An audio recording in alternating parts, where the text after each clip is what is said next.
BJP membership campaign Kannur ജില്ലാ ശില്പശാല കണ്ണൂർ മാരാർജി ഭവനിൽ നടന്നു. സംസ്ഥാന സെക്രട്ടറി കെ രഞ്ജിത്ത് ഉദ്ഘാടനം ചെയ്തു.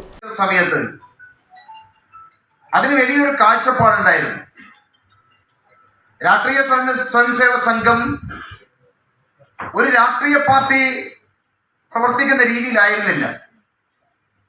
നമ്മുടെ രാജ്യത്തിന്റെ സാംസ്കാരിക സംഘടനയായി രാഷ്ട്രീയ സ്വയംസേവക സംഘം വളർന്ന് പന്തലിക്കുന്ന കാഴ്ചയാണ് നമുക്ക് കാണാൻ സാധിച്ചിരിക്കുന്നത്. ഉത്തരേന്ത്യ സംസ്ഥാനങ്ങളിലെല്ലാം തന്നെ രാഷ്ട്രീയ സ്വയംസേവക സംഘത്തിന്റെ പ്രവർത്തനങ്ങൾ വളരെ സജീവമായി മുന്നോട്ട് പോയി.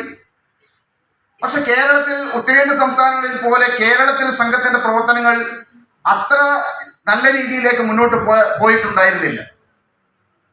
പക്ഷെ പിന്നീട് ഇങ്ങോട്ട് 1948 തലശ്ശേരിയിൽ ആദ്യമായി രാഷ്ട്രീയ സ്വയംസേവക സംഘത്തിന്റെ പ്രവർത്തനവുമായി കേരളത്തിൽ അഖില ഭാരതീയ തലത്തിലുള്ള ഒരു കാര്യകർത്താവ് വരികയും ഭാരതത്തിലെ ഏറ്റവും വലിയ ജനാധിപത്യ പ്രസ്ഥാനമാണ് BJP എന്നും കേരളത്തിലെ പാർട്ടി കരുത്താർജിച്ചുകൊണ്ടിരിക്കുകയാണെന്നും രഞ്ജിത്ത് പറഞ്ഞു. ജില്ലാ പ്രസിഡന്റ് N ഹരിദാസ് അധ്യക്ഷത വഹിച്ചു. നേതാക്കളായ advocate Prakash Babu, C Raghunath, A Damodaran, PK Velayudhan, Biju Elakkuzhi, MR Suresh തുടങ്ങിയവർ സംസാരിച്ചു.